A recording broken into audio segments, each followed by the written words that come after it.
And actually, this eyeglass has no grade.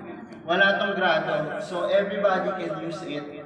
Kahit mapamatanda, mapabata, pwede nyo suotin to. At kahit mataas ang grado nyo, pwede nyo pa rin suotin. Kasi talagang very useful siya. So pangalawa po is nasabi ko sa inyo is nanotechnology. Ang nanotechnology nga po is yung mga pinaliit na elements and minerals para pumasok po ng mas madali sa ating mga katawan. Tapos po, ang pangatlo po niya na elements, meron po siyang tinatawag na 72 types of minerals, which is po yun yung nanggagaling sa tourmaline stone. Yung tourmaline stone po kasi, nung ni-research ko siya, ito po yung nagpaparelax sa katawan ng tao kapag suot-suot ko siya. It's either mapa-bracelet siya, or it's either kung ano man yung pwede mong ilagay para maging kumabit siya sa katawan mo, nakakapagpa-relax siya. Alam niyo po ba, isa nga sa na-research ko, ang tourmaline stone pala nakakapagpalayo din ng aswang, sabi nila. Sabi sa research or even sa yung mga vampire sa ibang bansa. So, very relaxing siya. At alam niyo po ba na meron din po itong far infrared, which is yung nanggagaling po sa sikat ng araw. Kung meron po tayong sinasabi na ultraviolet rays na nakakasira sa skin o sa katawan ng tao na galing sa araw, meron din po siyang minerals na far infrared na nagbe-benefits naman po sa tao. Ano pong benefits ng far infrared? Ang far infrared po is yung nagtatanggal siya or nag-aalis siya ng mga bara-bara sa mga ugat-ugat ng katawan ng tao, especially na sa mata. So kung mapapansin niyo po, merong mga tinatawag na mga lazy eyes or mga yung tinatawag na duling. Believe it or not po, kaya niya pong i-correct yung pagkaduling using discontinuously ng paggamit nitong eyewear na to. So ganun po siya ka-effective. Tapos pangilan na yan, negative ion, far infrared, at saka yung nanotechnology, at saka yung tourmaline stone. Panglima po is yung tinatawag na germanium. Yung germanium stone po, ito rin po yung isang types ng stone na kaya niyang mag-kills ng bacteria, kaya niyang mag-kills ng, sabi nga po, ng mga viruses. So kung ito pong itong salamin na to, sabi nga nila, so kung merong mga ganyang minerals yan, so ibig sabihin, kaya niya rin patayin yung COVID. Hindi natin alam. Pero sabi nga nila, kapag suot-suot mo to, safe ka dun sa mga taong merong ubo, merong mga taong may lagnat. So, kasi meron nga po siyang minerals na dala. At tatanong niyo sa akin, paano nagkasya lahat ng minerals na yan? Dahil nga po sa nanotechnology, ginawa po ito ng isang doctor, optometrist doctor, kung masasabi ko po sa inyo, siya po yung MGI president ngayon at ang pangalan niya po is si Dr. Lee So-Fong. So ito po ay galing siya sa Hong Kong, doon po siya ginawa. At ang technology na po ito is talagang inimbento niya para po makatulong siya sa mga taong mayroong karamdaman sa mata. At hindi lamang po sa mata, maging kung ano yung mga bara-bara natin sa katawan natin, kaya niya rin pong i-release yun. Tapos po, kung mababansin nyo, ano pa yung tatlo? Sa lens po nito mismo, meron po siyang tinatawag na anti-UV or anti-ultraviolet. Meron din po siyang tinatawag na anti-radiation or anti-EMD, or which is yung electromagnetic diaphragm.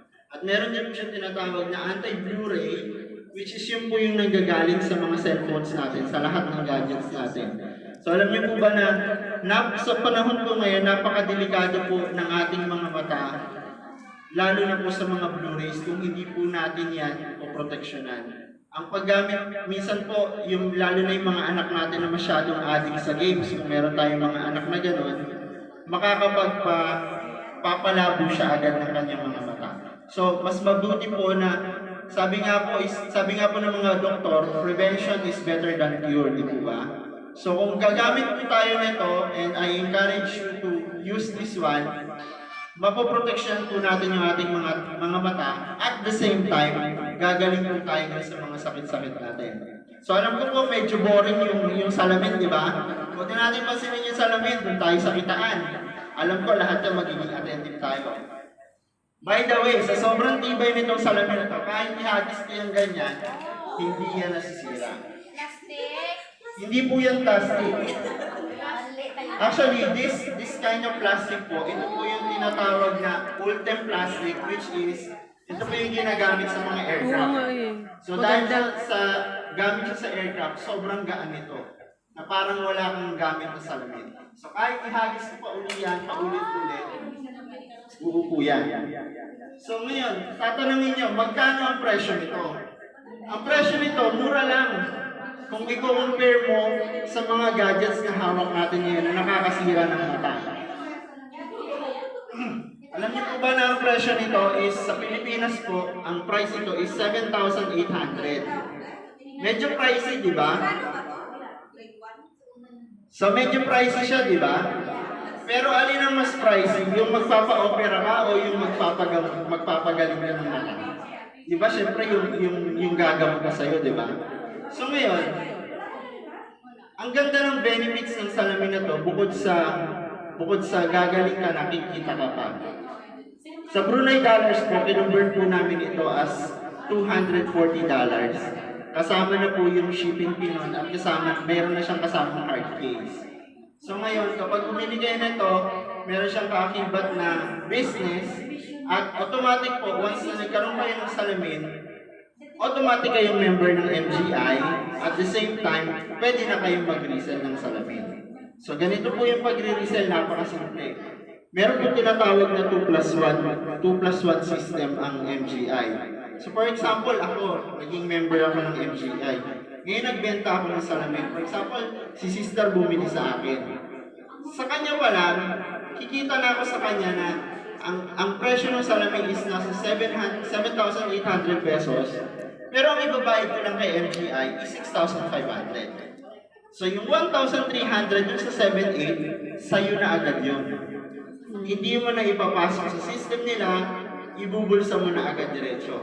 Ang ibabayad mo lang is yung kay MGI na 6,500. Tapos ngayon, kung nakabenta pa ako ng isa, halimbawa si ate naman, ano pong name nyo ate? O, si ate Daisy po. Kung halimbawa kung nakabili siya sa akin ng salamin uli, kikita na naman ako ng 1,300. Kasi ibabayad ko lang kay MGI ay 6,500 lang. Tapos ngayon kung si Ma'am Ruth bumili rin sa akin ng salamin, doon sa pangatlong salamin na yun, kaya siya tinawag na 2+1, may magic doon. Yung babayaran, ibabayad ni Ate Ruth sa akin, ni Ma'am Ruth sa akin na 7,800, ang mapupunta na lang kay MGI is 1,300. Mapapasa akin na yung 6,500. So, ganun kasimple. Sa tatlong salamin, kikita ka kaagad na 9,100. O ngayon, natahimik kayo lahat, di ba? So, ganun kasimple yung kitaan. Paano kung halimbawa na sa isang araw, maka-anim na tao ka? Di meron ka automatic na 18,200 agad. Ayaw niyo pa ba nun sa isang araw may ganun kayo matatanggap? At hindi niyo na kailangan antayin pa na i-release yung cheque or magre-request kayo ng pera. Agad-agad makukuha niyo yun. Mabubulsa niyo agad yung pera na yun na 9,100 sa tatlong salamin. So madali ba? Mahirap? Madali, di ba? So ngayon, si MGI nag-o-offer ng ganitong business.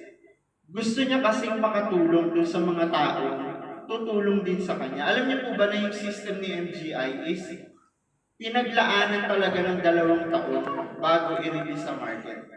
So hindi po ito kagaya ng ibang system ng networking sa labas na may mga kung ano-ano pang napakahirap na kukuha ka pang ATM, ganito, ganyan. No ATMs allowed. At sabi nga nito, no registration, no quota, kahit na no demotion.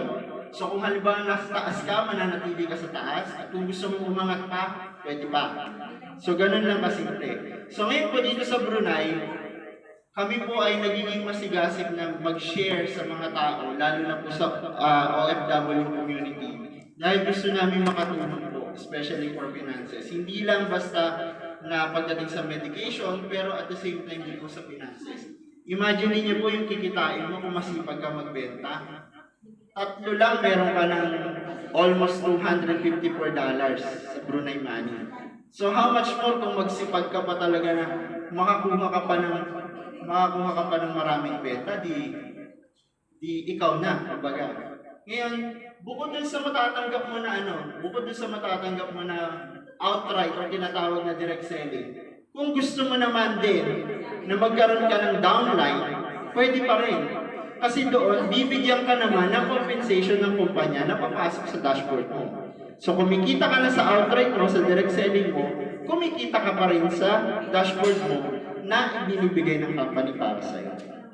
So ganun po kasimple. Ngayon, medyo mahirap i-elaborate yung system kung hindi natin titingnan talaga sa computer or sa PowerPoint. Kung gusto niyo po, kung interesado kayo, pwede kaming magpunta sa inyo, mag-message lang kayo kay Ate Melanie or sa akin or kay si Ate Fe or si Ate Vicky. Isi-set namin kayo ng appointment para dun sa further na pag-discuss ng business na to. Pero sasabihin ko sa inyo ito, based on my experience sa salamin na to, unang suot ko pa lang sa kanya, sabi ko nga, i-experimentohin ko to kasi ayokong magbibigay ako ng information sa tao na ako rin yung mapapahiya. So alam niyo yung ginawa ko, itinulog ko tong salamin na to. As in talagang natulog ako na suot-suot ko yung salamin. At sakto-sakto, natulog ako ng late, very very late, 2 a.m. Dahil nga sa trabaho ko, 2 a.m. ako natulog. Tapos, during that time, kapag ako 2 a.m. natutulog, ang nangyayari sa akin is sobrang sakit ng ulo ko at hilong-hilo ako para akong may hangover. Hanggang sa minsan niya hindi na ako nakapasok sa opisina. Pero alam niyo ba, nung itinulog ko to, sinama ko sa pagtulog ko, pagising ko ng umaga, pinakikiramdaman ko kung sasakit ang ulo ko. Walang sakit ng ulo, walang parang hangover feeling, at nakagising pa ako ng maaga, which is 6:30, gising na ako. Usually, pag ganun ako nalilate matutulog, inaabot ako ng alas 10 na ako nagigising. Pero dito, ang laki ng ginaan ng ulo ko talaga. Ilang araw pa lang yan, Kumbaga, hindi pa ako maabot ng isang buwan na suot ko to, pero talagang ipinakita na nung salamin yung kung ano yung meron siya. So ngayon, gamit-gamit ito kung saan. Ngayon kung halimbawa man na sa umaga, suot ko to, pag matindi ang sikat ng araw, baliwala sa akin yung sikat ng araw. Hindi kagaya dati na talagang nasisilaw ako. Kasi dahil nga doon sa anti niya, doon sa mismong lente niya, piniprevent niya yun na. At saka yung Blu-ray na sinasabi na galing sa gadgets, kahit magbabad ka ng ilang oras, hindi ka sasakitan talaga ng mata. Kasi actually po ako dahil po ang trabaho ko sa City Neon, ako po ay designer at ako po ay, kung tatanungin niyo po, ako po ay 10 taon na dito sa Brunei at ngayon lang po ako na-expose sa ganitong gadget. Ano po kasi ako mahihayin talaga. Kung mababasin niyo, tatahitahimik lang ako kanina. Pero yun nga po, hindi po ako mahilig ng mga ganitong gathering talaga. Pero sabi ko nga kay Ate Melanie kanina, in-expose mo ko sa out of this world na na to. Kasi tahimik lang talaga ako as in po. So ngayon po, ako po ay designer for 17 years na simula po sa Pilipinas. At ako po ay nagtatrabaho, nakaharap ko ang computer from 8 hours to 10 hours. Tapos kapag